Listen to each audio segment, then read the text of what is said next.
We have returned. The connection has been restored, I think, or re-restored. So the live streaming audience should be focusing in very well on this weekend in the summer in Portland here. Summers are often hot, but today we are blessed with a cool temperature and some very cooling influence of the teachings too on our minds, which can become too hot, too restless, or too cold, too lethargic.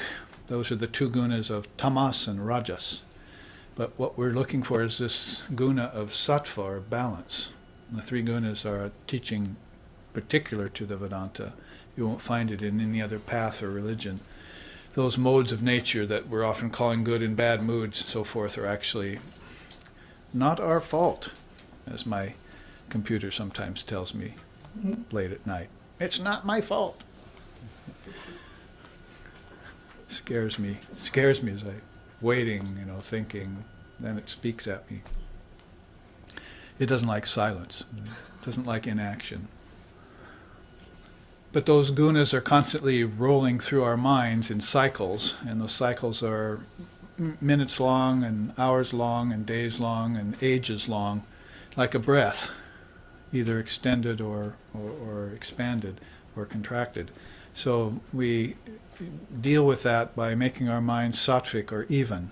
And the teachings of the Dharma are far and above and beyond the best way to keep our minds balanced, not just temporarily, but for all time, as we were saying at the break. And that's what you find when you find spiritual life proceeding after cycles of transmigration are gotten behind you. Christ said, "Get thee behind me." So they're not talking about a red person with horns and a pitchfork. He's talking about all the devilish things that are occupying the mind when it's not focused, when the mind's eye isn't made single, and when unclarity and confusion sets in, and the chaos that also sets in as a result of that, when actually consciousness is just anandagana, a mass of awareness, a mass of bliss. Chidgana, sometimes they call it, a mass of pure conscious awareness. So that is the foundation and our true source and our true being, so why aren't we living in it all the time like we saw the Paramahamsa doing, Sri Ramakrishna? It's because of this inability to take every little thing and make it a part of dharmic life. You have several choices there. You have a worldly life of transmigration and suffering in cycles, or you have a choice of a dharmic life. You also have a choice of a divine life, which is more like the Dharma realized. And there's also no life. Eternal life is what we would call that. As if you're never born and you never die, like our Shankara often sings to us. Namrityur na shanka, name jati beda, pita naiva me naiva, mata ma janmaha, chirananda rupaha, shivoham shivoham.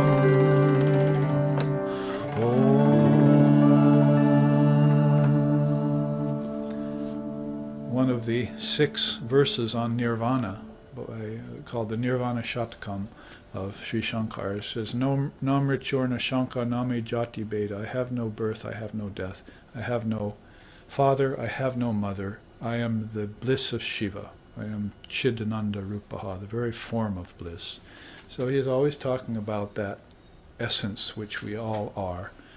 Vedanta calls it Atman. And beings from different walks of life call it different things, and there are different states associated with it. We went through them yesterday here, all the different kinds of samadhis that occur to a person once that spiritual awakening has happened. And that spiritual awakening will only happen when you transform Bhur, Bhuva, and Swaha, the lokas, or these Gayatri mantra, these 3 lower chakras, you see, and awaken consciousness at the heart where it should have never fallen from anyway. should also be there, always be there at the heart at least.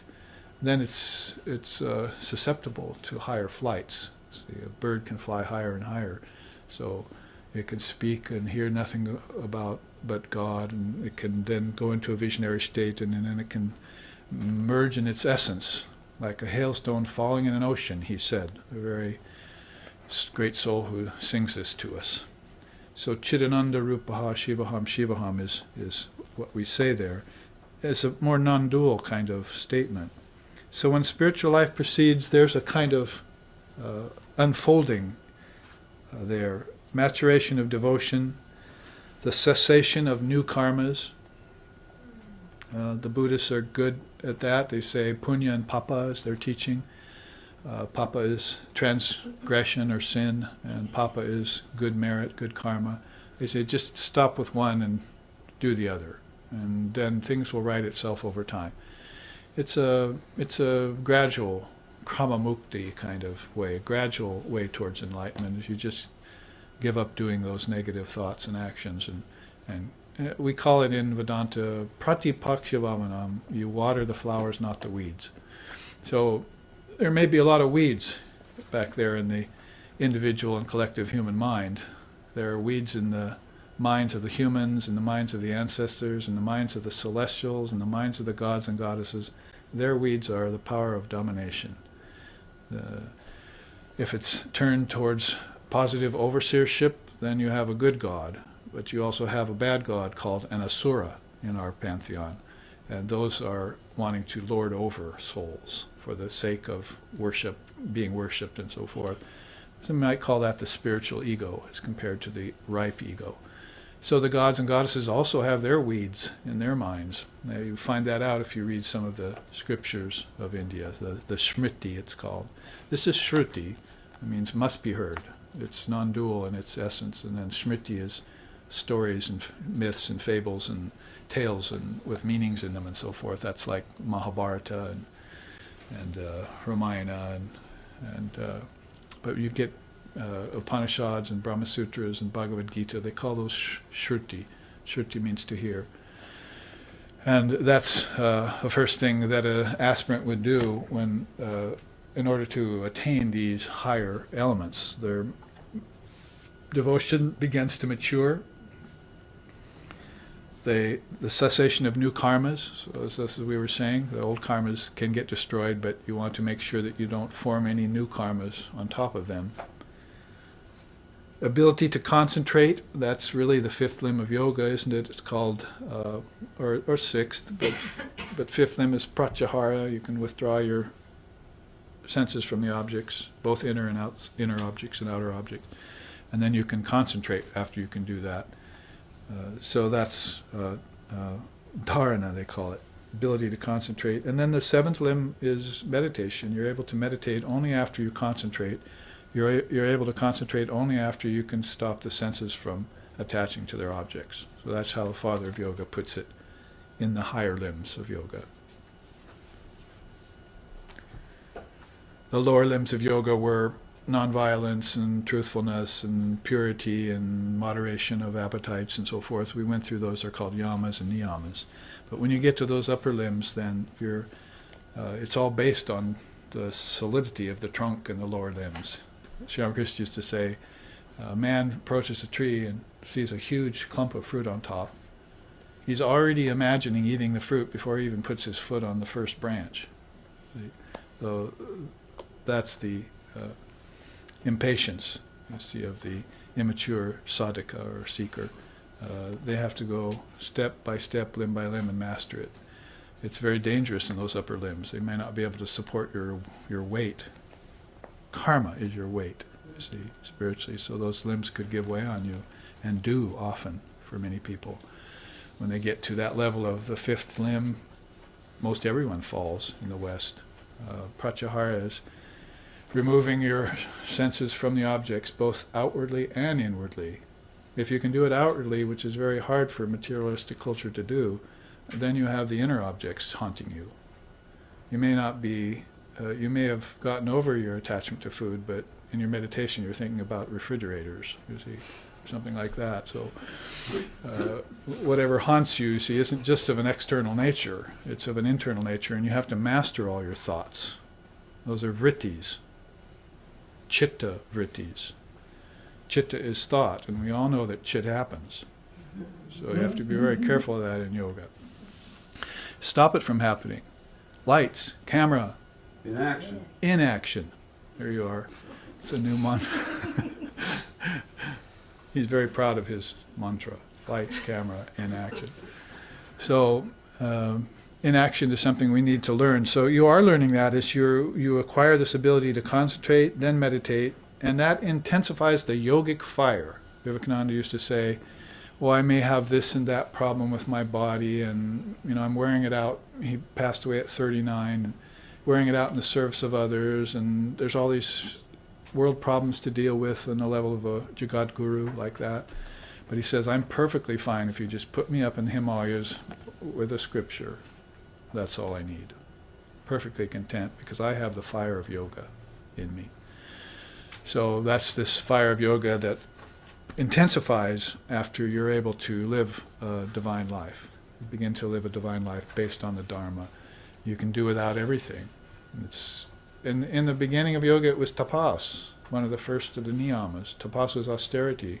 You were testing yourself to see if you could do without things when you practice austerity. Oh, I can do without sleep, and I can do without so much food, and I can certainly do without the chatter of my mind. So I think I'll just practice that. Apyayantu mamangani vak pranaschakshuhu shrotra matra balam indriyani cha sarvani. I think I will let my life force just flow unimpeded and expand my mind's capacity to know Brahman. Then my body will be healthy. Health of the mind first, and then, flow of prana, and then body follows suit, is the way of the yogi. That's why they live so long, and they live on nothing. Sometimes even no air. They stop breathing for long periods of time, and go into this inward state that we called kumbhaka earlier. So the yogic fire intensifies. That means you're really able to accomplish all sorts of nearly impossible things. Holy Mother had a story. There was a farmer, and there was a calf born to him in a barn. And he loved the calf so much, and the calf loved him right away, but it couldn't stand, so he picked it up and carried it to the pasture. And then he came at sundown and took it back to the barn. See? And they liked this routine, so they started doing this every day. See? Even when the calf could stand, he still did it for it. See? A couple of years later, somebody visited the farm and saw this man walk by carrying a 500-pound bull. And at sunset doing the same. How can you do that? How can anyone lift that much weight? Little by little, he said. I did it every day. So this is one of Holy Mother, Sri Sharda Devi. Peace and blessings be unto her always, and may she also send the same unto us. Her way of saying spiritual practice day by day can accomplish huge amounts of things that you never thought were possible for you. And that's what you're seeing in the great souls, is this ability to intensify the fire of yoga. So I'm stopping and pausing a little bit longer on this particular precept to emphasize it for us. After that, destruction of old karmas. It's rather strange to us when we find out that we thought many of our karmas had been expiated, but then we get into deeper levels of spiritual practice and we find out that there's some very old business to take care of. Lifelong, maybe old. Could be anything from drowning in your past lifetimes, so you're afraid of water, so you have to go get over that fear. Or it could be psychic disturbances from attractions to occult powers, things that come back on you that you just sort of skipped, you see. Sri Ramakrishna said, much better to take step by step rather than jump from the lowest step to the highest step, because you may have to come back and find out what those middle steps were made of in order to assure yourself of the whole cosmology. I mean, that's what the fishermen didn't know along the river when Jesus came to them. They weren't aware of the cosmology within them, kingdom of heaven within them. They knew there was a God, Almighty Father, and then they knew there was earth and nature, and now they found a Savior, you see. really an exemplar, better than a savior, but they didn't know this whole process had come out of them. See? It wasn't the fault of God that they were suffering, for instance. It wasn't a blessing that they had food. It wasn't a blessing from God that they had food. That's the natural way of things. They hadn't filled in the cosmological process to connect all the tattvas, fives, five, five, five, five, back inside, like a handprint that you follow. Or Bur, Bhuva, Swaha, Maha, Maharloka, Janaloka, Taparloka, Brahmaloka, the 7 worlds. They didn't know any of this. So, I'll make you fishers of men, but first you have to know that in the beginning was the Word was with God, and the Word was God. Then I can make you fishers of men. And then thou shalt learn to love the Lord thy God with thy whole heart, thy whole mind, thy whole soul. See, it has to be step by step. It's called avastas in India. For thousands of years before Christ and Buddha, they were teaching their students this in these Upanishads, avastas. So that's destruction of old karmas. All of a sudden might be a surprise to you when you've come so far already. But this is really what is keeping you from having samadhi.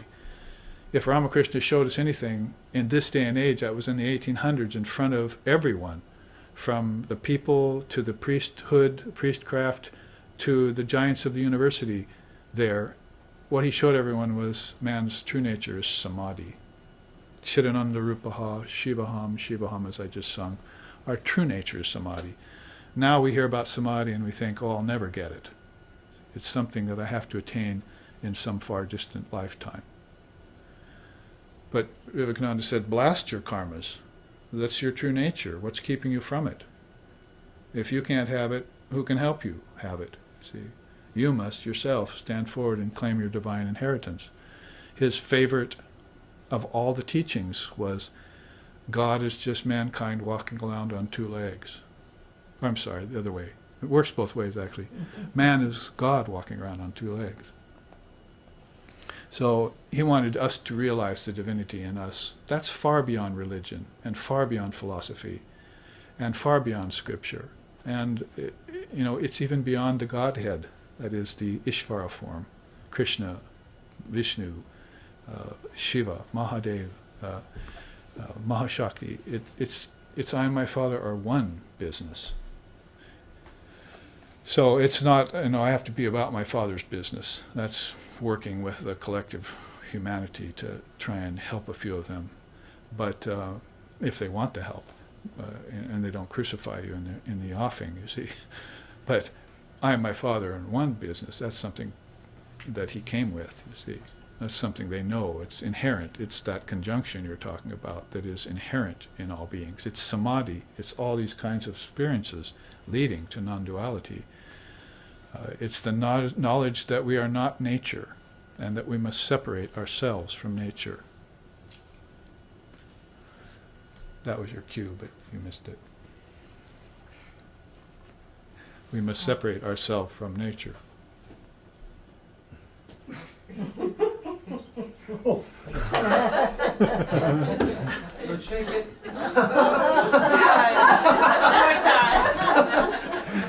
This was not planned, actually, for the live stream audience, but this is what we do when we show the teaching of the inseparability of one's true self, but its natural separation from nature. We must realize that we are nothing that can be formed. Nature is the forming, is doing the forming. So we are not nature. We are spirit. And we teach the kids this by a bottle of colored water with some oil and showing how it seems to be one when shaken. That's called chaos. It's called restlessness. But when peace of mind, or the peace that passes all understanding, visits the mind, then you've got the separation process happening right before your eyes. That's what this is the beginning of a spiritual life. It is really, in fact, knowing that you are not nature, that you are consciousness, and that nature has then come out of you, not out of God, out of you, out of your mind. These are the mind-only schools you're sitting learning about. They're called the Eastern religions. They're called wisdom traditions. They're formed in meditation. They're not formed in faith and devotion. as much as they are in meditation and wisdom. Buddhism, Taoism, Sufism, Vedanta, those are all mind-only schools. They think in terms of this world is really a thought in the mind of God.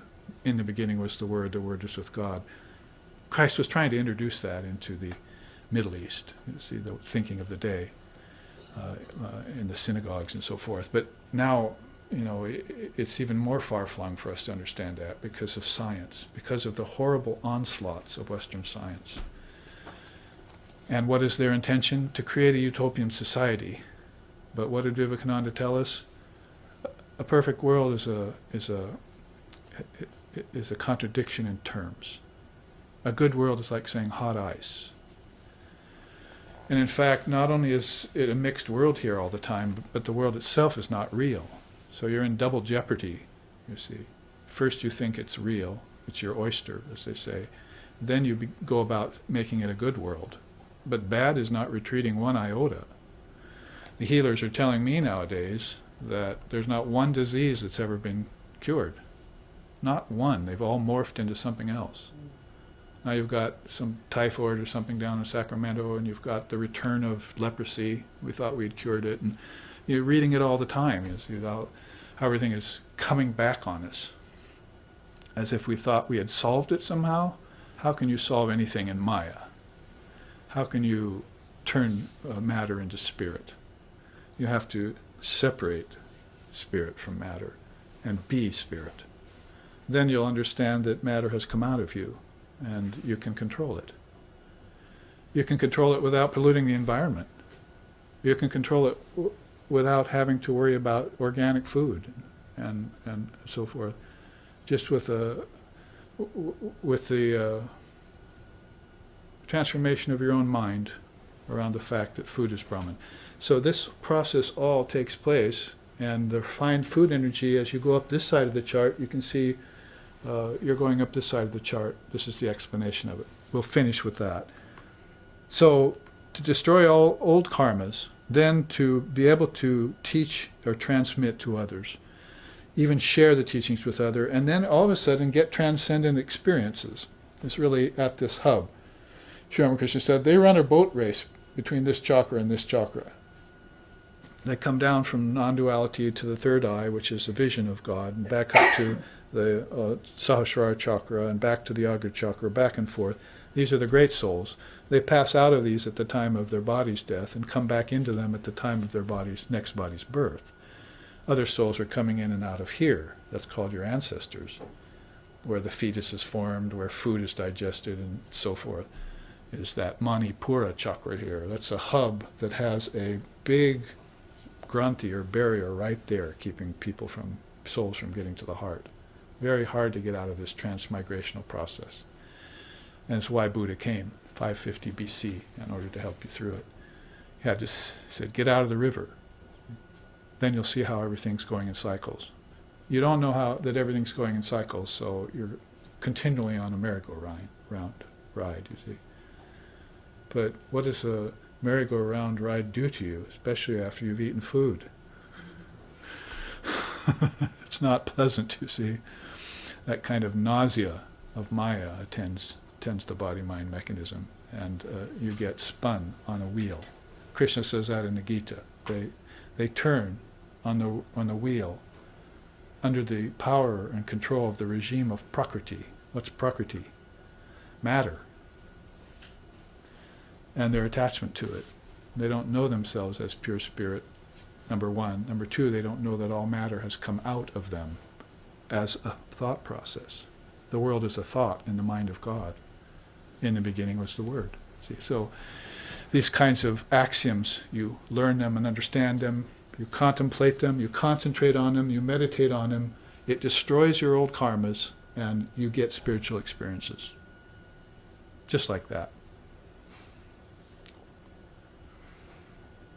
Just take each step. Don't jump to the top. Now, many of the Americans, pseudo-Advaitas, they're calling them nowadays, are trying to jump to the fact, oh, you're already perfect, you don't need to practice. The teachers have told us we're the Atman, we're perfect. My teachers taught me, you're not Atman until you realize you're Atman. So that's going to take some sadhana or some spiritual practice to get rid of the ignorance in your mind. You think that mud can wash mud, Vivekananda said? We've never said that in our philosophy. Yes, human is divine in potential. Don't forget the in potential portion, you see. And it may be divine at their very root, but who can see that? How many of us are acting like that?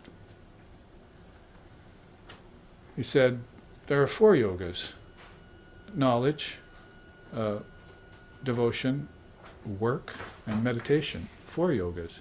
And most people only have 1 or 2 that they're working on. And those 1 or 2 that they have turns them into beasts. People who just do the same round of things again and again. He says, I want to see people with all 4 sides developed. And then we'll find the future spiritual practitioner in my mind. He says, that's the one I'm looking for, is that one who has all 4 yogas developed. So this is what happens. You get transcendent experiences towards the Sahasrara. Kundalini has ascended, you see. She is on the march, in all of it, from the lowest to the highest, and she wants to get back to Shiva, Mahadev, in the crown of the head. Shakti wants to unite with Shiva. This is the whole tantric point. Now here, we see, let's read these real quick. Food with mantra. The mantra uttered in deep meditation, when blessed by such words, renders food pure into prasad. Prasad is the word in Sanskrit for that pure food. It also means pure mind. It also means pure mood. And it also means pure soul. There are 4 kinds of prasad. Now, mukhya prana. Mukhya prana supports the organs, sharpens the senses, and maintains life in the body. It must be invigorated by the ingestion of pure food, otherwise ill health results. Pure food, again, definition of that is based on food blessed with mantra, in the knowledge of the mantra. Kundalini is then rising, so you have the good energy now to store up, and you're storing up nectar energy, not poison energy, and your actions and thoughts all turn nectarine. And then you get to this ojas, which is more heart chakra stuff. The scriptures say, ojas is the stored up power from pure food and sadhana combined, which aids in the release of Kundalini Shakti into higher spiritual centers. Experiences of temporary bliss occur just prior to this, but are to be transcended. So don't stop just because you get a few minor blisses and think you've reached the goal. That's the awakening part. See, you can get attracted or distracted away by various things. So you want to keep this process, refinement, going forward or upward. And those that do develop this power of tejas. The emanation that exudes from the pure yogic state is called tejas, a subtle light that transforms. By its presence, illumined beings inspire and uplift those who strive and suffer. It also gets utilized for continuing realization and training others. This is spiritual transmission in its fullest manifestation among those who can inject Brahmajnana and those who have made it themselves fit to receive it. As my teacher used to say, I'm here to give the West an injection of Brahmajnana. So he wanted to make that a measure by which they could save themselves.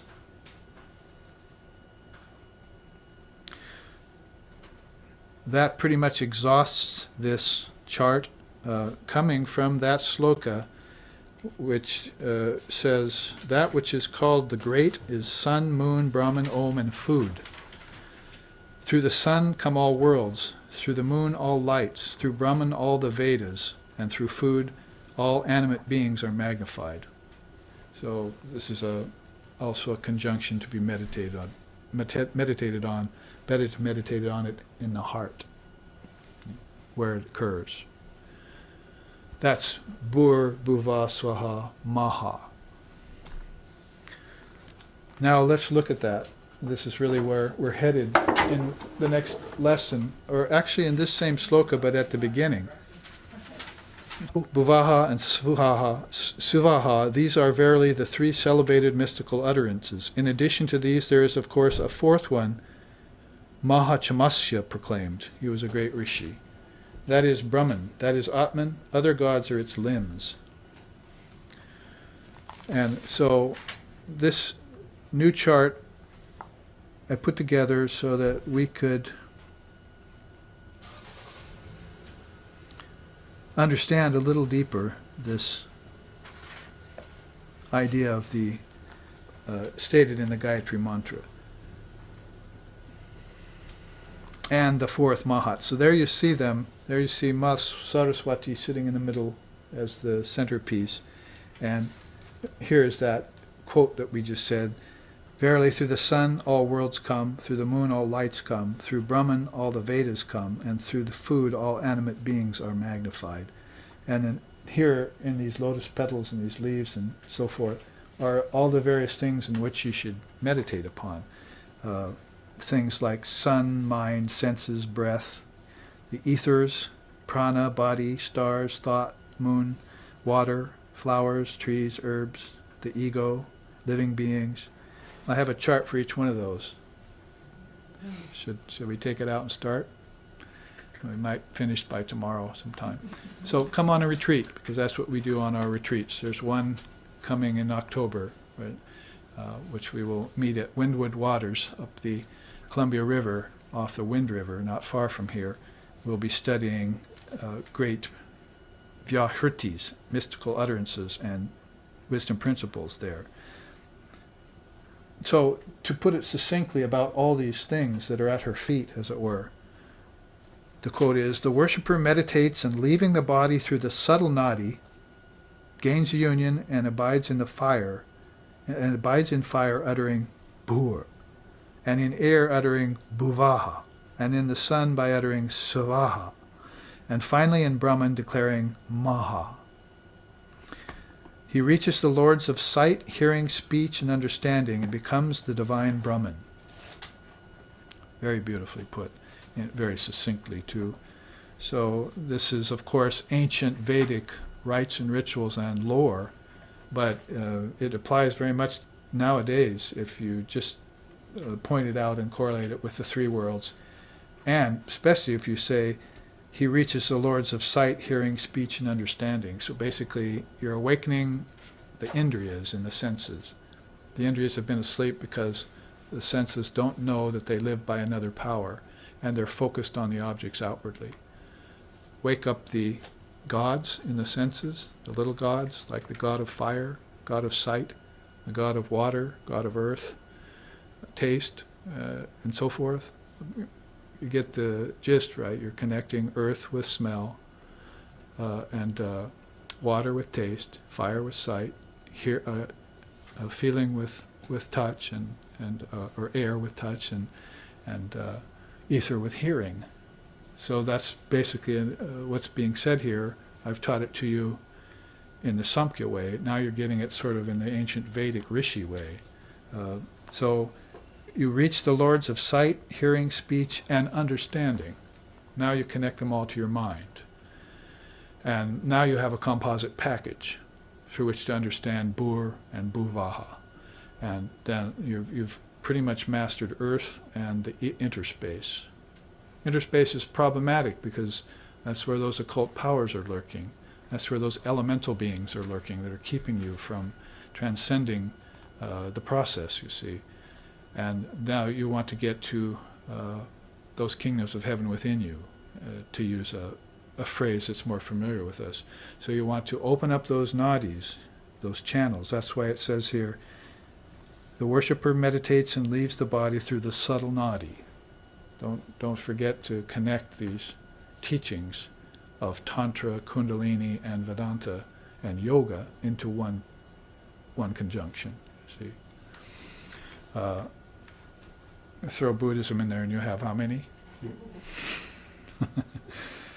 So don't forget the subtle nadi, because you need to know that vehicle upon whom you're going to be riding and the passage through which it's going to take. Just like you say, I'm going to go visit, Medford, Oregon, or drain. And I need a map. You see, oh, there's the artery, the main artery. There's a few of the little branches, and my Garuda is waiting outside in the driveway. You see, my divine dragon. See, so just like knowing that, you're going to have to know in inward travel, the inward ascension, how to get the prana as your vehicle and move through the nadis. And meditation will help train you in that, along with your teacher's advice and help, and the Dharma. All of a sudden you find yourself meditating 5, 10, 15, 20 years, 40 years in my case now, in this lifetime, 80 years in the case of my teacher when I met him, meditating that long, once a day, 3 times a day sometimes, more intense other days than others, whatever the case may be. Then you find, oh, the channels are open. You look back and you say, my ignorance is gone, utterly gone. I don't even remember what ignorance is like anymore. And I'm carrying a 500-pound bowl besides, see, every day. You flex those subtle muscles, you see. So these subtle nadis are very important to us. They're missing in our world, in our thinking, in our Western civilization, missing. When cryptic statements like, my father's mansion has many chambers come to us, what are we thinking? Chambers out in space? No, they're chambers in the mind, see. And you go there and dream, and you go there at death, and you go there in meditation. Those are the 3 times when you become formless, and you course out of the realm of the gross senses, gross elements. And when you come back to the gross elements and the gross senses, they're much more sharpened. Those gods have been awakened, and they like you for it. See, oh, I'm enjoying my food so much more.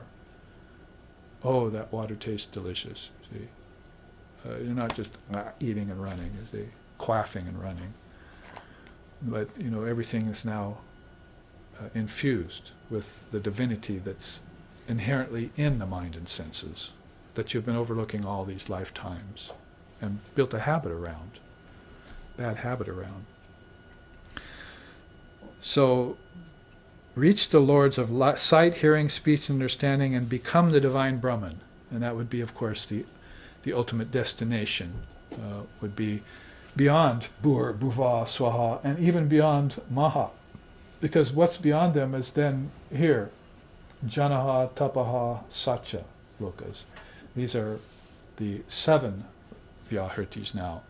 And Mahachamasya added the 4th at that time, when this was compiled, or before this was compiled. And you can see the conjunctions here. In Bhur, the earth, fire, the Rigveda, and prana, the in-breath.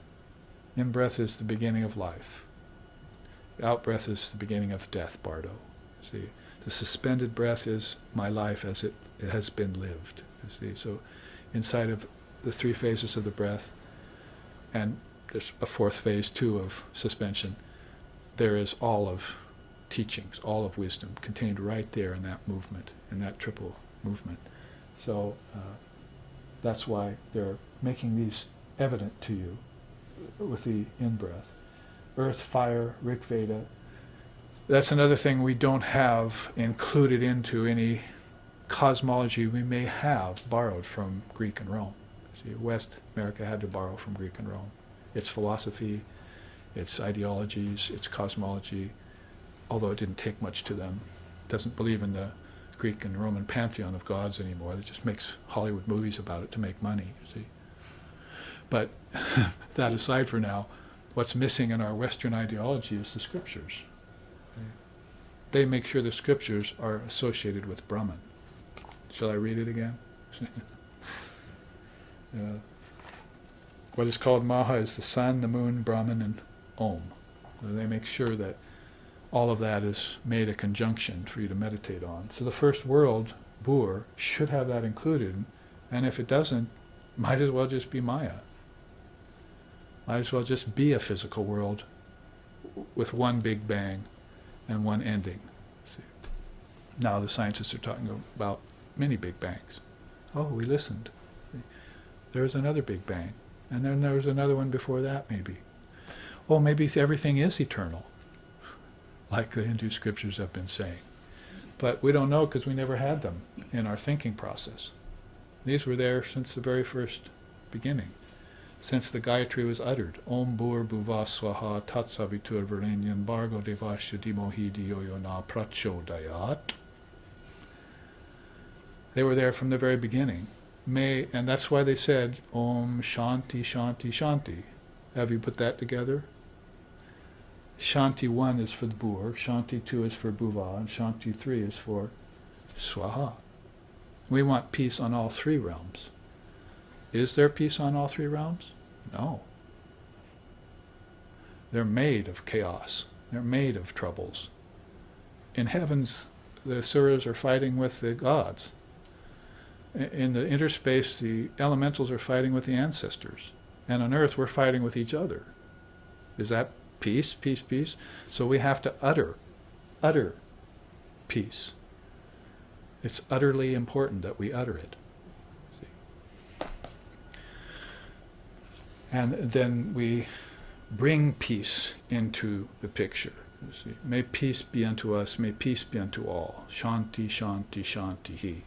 And so you'll find peace being described, and you'll find peace emanating from these teachings on Brahman, and the teachings on Ishvara, and the teachings on Atman and its oneness with Brahman, and the teachings on the Dharma.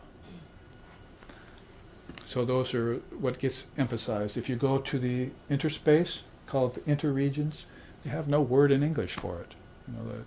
What do you call it? See, air, the Samaveda, and the interspace itself with the outbreath.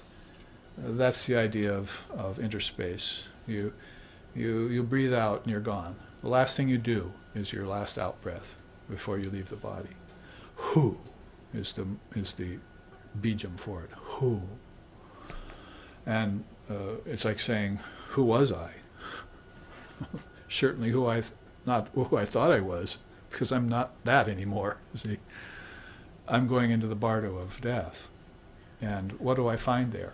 Well, if I've had my mantra and I've meditated on the Divine Mother, and she'll be there for me. Sri Ramakrishna and Holy Mother said, Holy Mother said, Sri Ramakrishna has created the Ramakrishna Loka within, and all his devotees will go to him. Ramakrishna Gatta Prana Sarvantan Pranamamyaham is the mantra in our tradition. That is Yogananda Premananda Das Chanye Vaye Cha Parshada Ramakrishna Gatta Prana Sarvantan Pranamamyaham. Or you could put it Brahmanandam Shivam Shantam Prema Rupam Niranjanam Yogi Shamadbhutam Nityam Akandadvaita Lakshinam Vigyanam Trigunatitam Turyabeda Samgitam Subodham Shardam Jaiva Viveka Shashi Bhushanam. All the direct disciples are in that chant. And they all have had their life forces merged. Where? Into Sri Ramakrishna Paramahamsa, the avatar of the Kali Yuga. They all have their life forces merged in him, is the English translation. So that's a whole space inside of you. We just said meditate on it, right? Meditate on that and the space inside of it. So how many spaces are there? This space. Yeah, she says 5. What else? She was quick with that one. How many? 5. How many hairs in your head? 5. Oh, wait.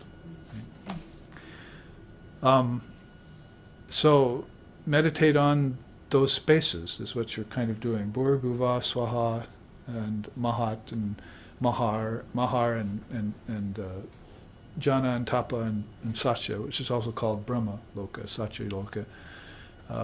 Those are like saying the different spaces inside of yourself. This is the physical space, this is Bhur. See? And then the interspace would be the Pranakasha, where your ancestors are. And then the next heaven would be where the celestials have gone, and so forth. And the next level would be the gods and goddesses, and the next level would be the rishis, the great saints and sages. They're akashas is the word. This is how Lord Vashishta explained them, akashas. So, Loka, Akasha, now you have, see them as mystical utterances. In the beginning was the word. Somebody uttered it. Some great soul uttered it, and then everything came out of it in fives, as it were.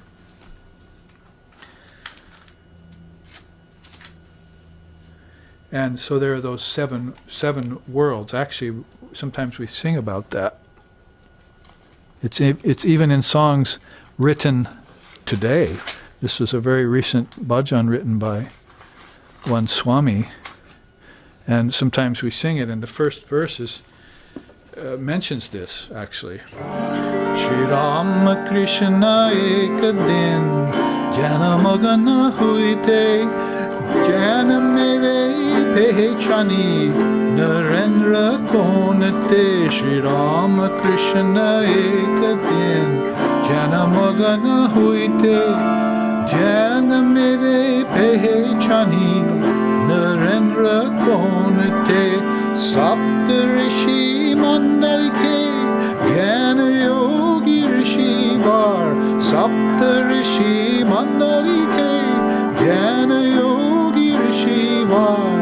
Brahma sukha chorakara svayam hi aite. Brahma sukha chorakara svayam hi aite. Shri Ram Krishna ek din janamagana huite janameve pehchani narendra konate.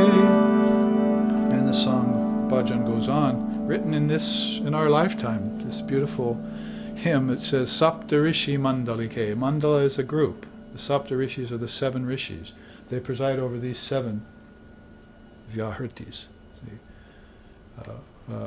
So the song is saying, written by my teacher's teacher, Swami Shardananda. He said, out of the realm of the formless came Sri Ramakrishna and Swami Vivekananda down to Bur, you see, down to this realm, down through the realm of the 7 rishis to here.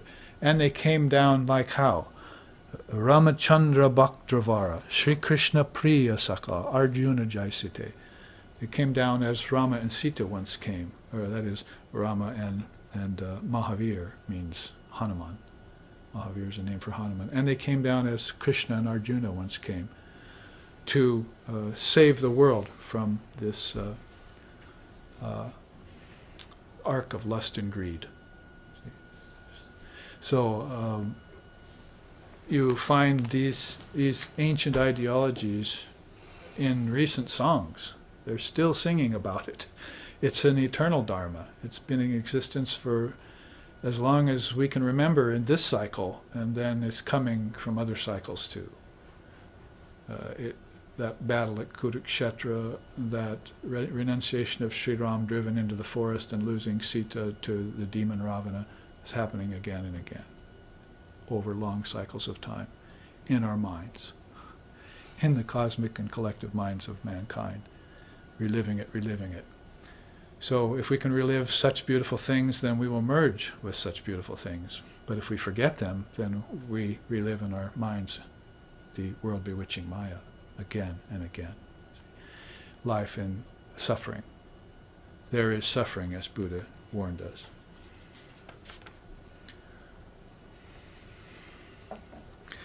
If you go to the 3rd world then, Svaha is number 3. You have heaven, the sun, the Yajurveda, out of which this Upanishad has come. If you remember the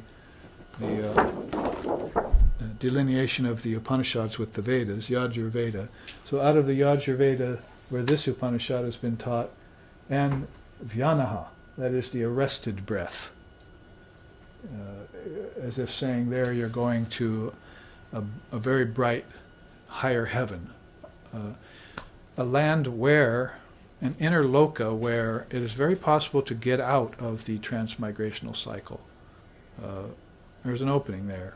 It's just like there's an opening here in the Manipura chakra between the Vishnu Granthi, the knot, subtle inner knot, to which beings can, if they're very, very virtuous, can penetrate through that and go beyond the 3 worlds and not become embodied again against their will. They could choose to come into the body, as many do, but they will penetrate that granthi, that inner subtle knot. And they will then go to what Mahachamasya is calling Maha. I reached Maha, you see, a Maharloka, the fourth. That's like heart chakra. And reaching there, man says, oh, what is this, oh, what is this, and never embodies any more in cycles of suffering. That's one of Ramprasad's songs, which I could also sing. Reaching that state, man never re-embodies in ignorance ever again.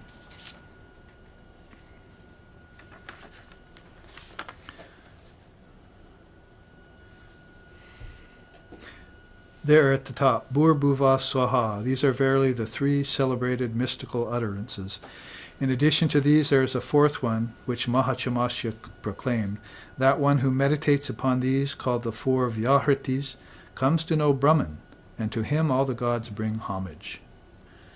Taittiriya Upanishad, what we are studying right here in Lesson 5, Chapter 1. Now, we have just, I think, 15 minutes or so left. It wouldn't be enough to really get very deeply into the next lesson, but we can read the next lesson because you've heard it twice already, the sloka. There within the heart is that bright space known to all. There let the worshipper meditate upon and realize the intelligent, imperishable, effulgent soul. The hollow canal called Shishumna lies through the two arteries of the upper palate and the nipple-like growth that hangs down amidst the two palatal arteries. It passes out at the crown where the root of the hair is made to part, opening the skull in the center. That is the gate leading to the Supreme Lord. The worshipper at the time of his final departure gains exit from the body through that passage and abides in fire, uttering to himself the mystic syllable Bhur. He stays in air then, sun and Brahman, uttering to himself Bhuvaha. Suvaha and Maha, respectively. That is, he then transcends the three worlds and arrives there. He moreover obtains self-sovereignty and reaches the lords of the powers of sight and hearing and speech and understanding. That's what we said down here. And after that, he becomes the immortal and divine Brahman, whose body is the ether, whose essence is truth, whose sport is life force, who is the felicity of the mind, and who is abundantly endowed with peace.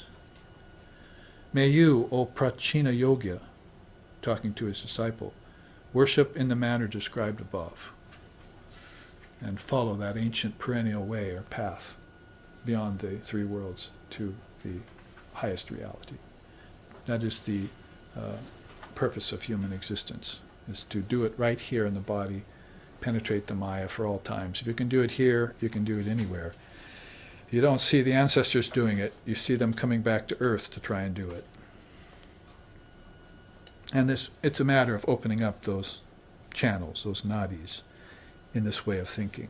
So that's a beautiful sloka that I've been reading and saying, if you didn't know anything about the Upanishads and somebody just came and said that to you, you'd probably be pretty shocked and surprised, maybe even inspired.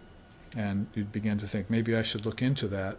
That's really the mystical lore, the way they put it in spiritual wordage, and catches you.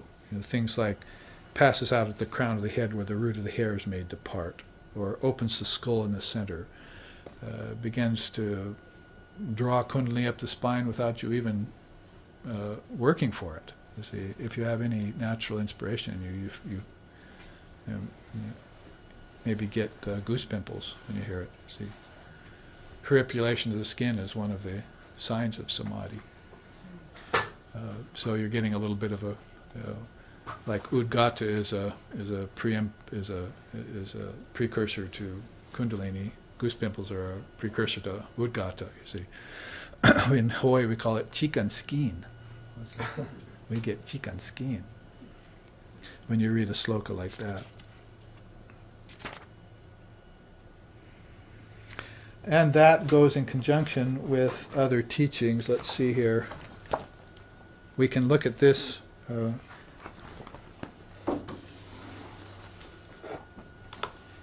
get another hint about what is being said in this particular sloka of this fifth lesson, there you find, and I'll read it quickly, at the level of Muladhara Chakra, Mother is living in every creature. Thou dost have thy dwelling place there, as Kundalini does you do live in the lotus of the Muladhara. At the second chakra, above it lies the Svadhisthana, where the four-petaled lotus blooms. There also thou dost make thy home, O mystic power of Kundalini, in the four petals of that flower, and in Vajrasana's 6 petals. Then the Manipura chakra, the third world. At the navel is Manipura, the blue 10-petaled lotus flowers. Through the pathway of Sushumna thou dost ascend and enter there. O Lady of the Lotuses, in lotus blossoms thou dost dwell.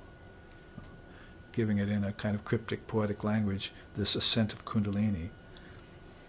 Fourth world, which would be generally accordance with the Mahat. Below them lies the lotus of nectar. Beyond them lies the lotus of nectar. In the region of the heart, where the 12-petaled lotus flower enchants the eye with scarlet flame. When thou dost open it, O Mother, touching it with thy lotus feet, the age-long darkness of the heart instantly scatters at thy sight.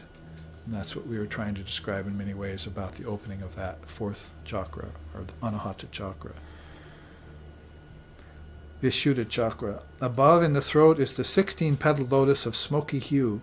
There lies concealed a subtle space, transcending which one perceives the universe in space dissolve.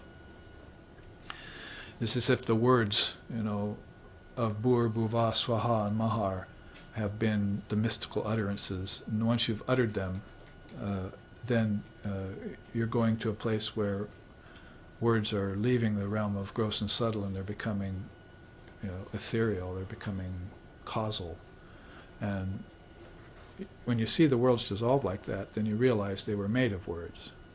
Words are made of intelligence and knowledge, streams of particles of intelligence. It's not only till it arrives there that then you get a real clear idea of what they mean by mind-only schools, because the worlds begin to dissolve. And they do in deep sleep tonight for you, but now you're doing this in meditation with the rise of Divine Mother energy, Shakti power. And that dissolution makes a much deeper impression on you than deep sleep does tonight, obviously.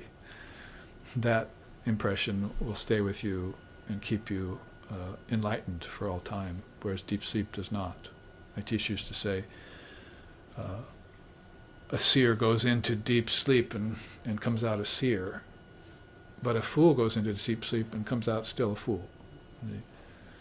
So they don't awaken to what's there in the deep sleep state. All these seeds, like Bhur, Bhuva, Swaha, Mahar, Tapa, Jana, Hoka, and so forth, they don't awaken to that potential in their deep sleep. Their eyes are closed to it.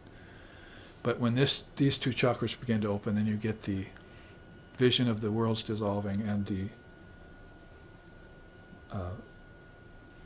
highest spiritual vision. If thine eye be single. Let's look at that. Agya chakra. And higher yet, between the eyebrows, blossoms the lotus of 2 petals, where the mind of man remains a prisoner and past controlling. From this flower one desires to watch the sportive play of life. Sri Ramakrishna used to, that's called Lilavati. And Sri Ramakrishna used to call it Bhavamukha. He said, when I wanted to go into the crown chakra, a mother blocked the way and said, no, you must stay here in Bhavamukha so that you can see both the world and Brahman. I want you there. So the mind of man becomes past controlling. That means he doesn't control it anymore. Shakti power has taken over, you see. And so he used to try and explain it to his devotees like Christ would explain to fishermen. He'd say, those rice paddies, they have these big bulks that go across that you go up on, little bridges across the field so you don't have to get your feet wet or step on the stubble of cut sugar cane or something. So you go up across these bulks, and when you're up on those bulks you can see both sides of the field. So he would use that analogy to say, my mind was in such a state that I could see the world and its happenings, but I could also see Brahman. Very, very amazing state there called Bhavamukha. So here he says, it's being described that way. From this flower, one desires to watch the sportive play of life. And those two petals are interesting of note. I would say that one time souls pass out of them in a stream, Lord Kapila says, in a stream towards the world of samsara. And then if they don't get caught in the world of samsara, they pass back in through the other petal into formlessness and the Brahman. You get to the Father through the Son. So this is like, where the visionary avatar, the Ishtadeva, the Ishvara form, resides in the third eye, and comes down to the heart to sport with the devotees, but is always running that boat race, he said, between these three chakras. There, he's only speaking the truth, enjoying devotion, and then moving into this higher vision where he's almost merged with Brahman, like a hailstone has almost met the ocean.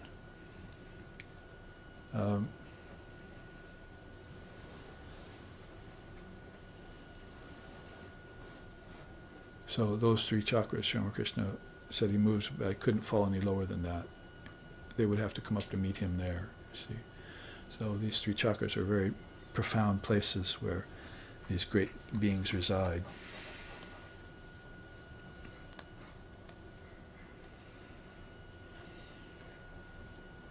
Highest of all within the head, the soul enthralling center is where shines the thousand-petaled lotus, Mahadeva's dwelling place. That's Lord Shiva. Having ascended to this throne, O spouse of Shiva, sit beside him there. That's where Shakti will meet Shiva, and the play of life will be over. Even the Leela, the sportive play of life will end. You had to take a form, and you sported in the lower realms, and you found it wasn't so fun. You had a lot of problems. And then you sported in the three upper realms, you found that was sportive play, but all leading to Shakti wanting to come back and meet her Lord. Shiva and Shakti wanting to be in the eternal union, which is called Paramashiva or Paramashakti.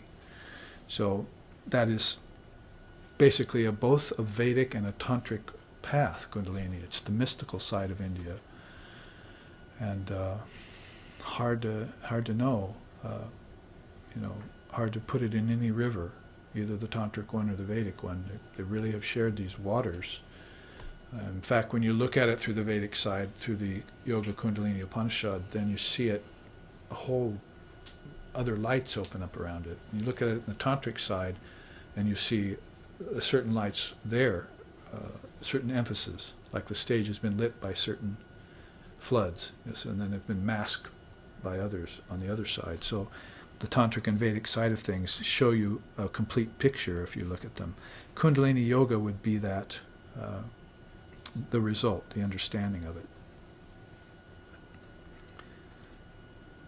There we put it in terms of a castle. See, and I probably have just enough time to look at this, and that will lead us on to the actual inward ascension part of this, which we'll have to wait to get to till October when I come back. But there you see Sri Ramakrishna's story. A man went to see the king. The king lived in the inner court of the palace, beyond 7 gates. No sooner did the man pass the first gate than he saw a regal official. "Is this the king?" he asked. He was told to enter the next gate, and again he saw an official, more regal than the last. He wondered if that was the king. But when he eventually passed through the final gate, he knew that he was seeing the king. So these guardians at the gate, or these, we just sang about them, Sapta Rishi Mandalake, these mandala of great souls that are guiding souls through these spiritual inward ascension, is what this chart I really wanted to show you, but we'll have to get to it next October. This path of inward ascension is what's being described here for the crown of the head and following the Sushumna and so forth, showing how Kundalini Yoga is very much connected to the Vedanta as well as to the Tantra, as I was just saying. So, what happened to my chart? Oh, it's over here. So this is a way of putting Sri Ramakrishna's story into an artist rendering. A friend of mine put this together with musical instruments, this castle made of musical instruments. So it's all about sound. He says here, the spiritual centers which reside in mankind can be likened to the 7 musical notes on the bansuri, flute. The highest note of the flute is like the Sahasrara chakra at that crown of the head, and like that note, it is most difficult to hold. And that's why yesterday we showed this flute, the bansuri flute, with its various accordances to the 7 lower worlds, and these ones we're studying, Bhur Bhuva Swaha, and the samadhis that go with it as Kundalini Yoga, Kundalini Shakti rises, as it were, the 7 planes of existence, and what Sri Ramakrishna said about each one of them, which I don't think we'll have time to read, but anyway, that is a reference to this. So this, back to this chart here, you see at different levels of the castle, at the different gates, as it were, the Muladhara, which is the base of the spine, the Svadhisthana, which is at the generative organs, the Manipura, which is at the gut, that is right there at the navel. Heart is the Anahata, Vishuddha is the throat, Agya is the third eye, and Sahasrara, the very crown, up in the steeple there. A simple chart put together to show the 7 gates of this mystical castle called the precious human being. He says here at the bottom, Kundalini passes through the 6 centers. God is both within and without. From within he creates the various states of mind, and without he sports through them. After passing through the 6 centers, the jiva, that's the embodied being, goes beyond the realm of Maya and becomes unified with the Supreme Soul.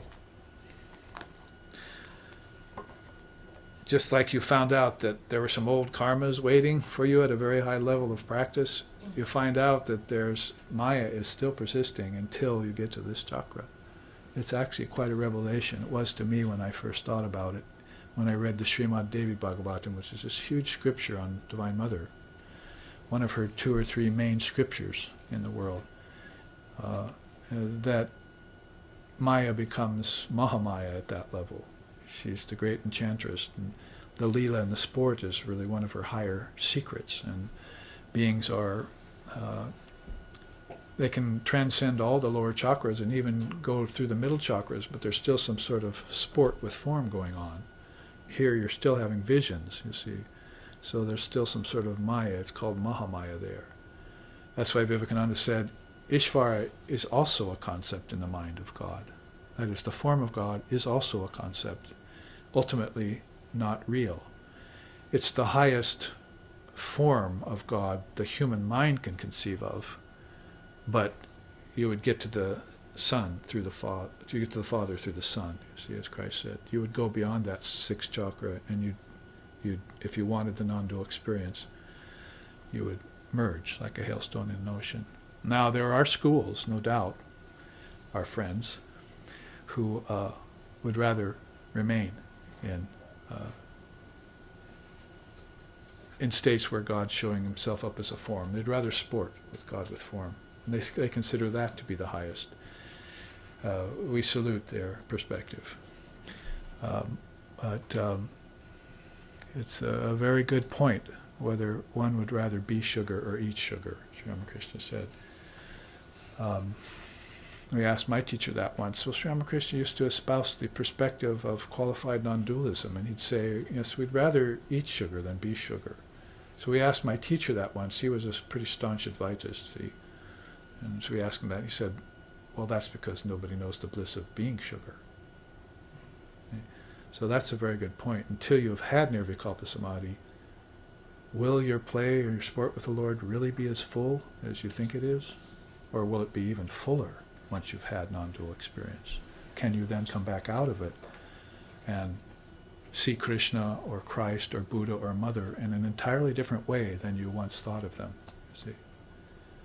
Stages again, avastas, but the import of reaching the goal, knowing what's there, and then coming back out of it, that's gathering the mind back from non-dual samadhi Very few can do that because very few have known the state of being sugar. In fact, probably quite a precious few even know how to taste sugar. They're still tasting bittersweet, you see, mixture of things. Whatever the case, may we all reach that, both those states. May we enjoy tasting sugar, become sugar, bring it and serve it to everyone. Sri Ramakrishna used to say, and I'll end with this, some know about milk, but have never tasted it. Others have tasted it, but some own a dairy. So may we all be owners of that milk of nectar, of ambrosia, and be able to distribute it to souls everywhere, especially those in need. So here we will end our 4 classes on the Taittiriya Upanishad, which have happened over the last 2 weekends. We will not be live streaming next week because we're having a Gita seminar here at the ashram. You're welcome to that, and your friends are welcome to come. And then we will start live streaming in Hawaii again about 2 weekends later. And we'll have those classes in Hawaii that we'll be studying on a subject to be selected in the near future. So thank you all for being here. Thank the live streaming audience and for remaining constant in the study of these ancient but eternal scriptures. Om Sato, Om Sato Ma Sadgamoya, Tamaso Ma Joytir Gamoya, Mritshor Ma Amritam Gamoya, Abira Bira Mayeti, Rudrayate Dakshinamukam, Tenamam Pahinicham, Om Shanti Shanti Shanti. Lead us from darkness to light. Lead us from lower truth to higher truth. Lead us from the illusion of death to immortality and eternal life. Reach us through and through, O Lord and Mother, with thy sweet and benign presence. Om, peace, peace, peace. May peace be unto us, may peace be unto all. Om.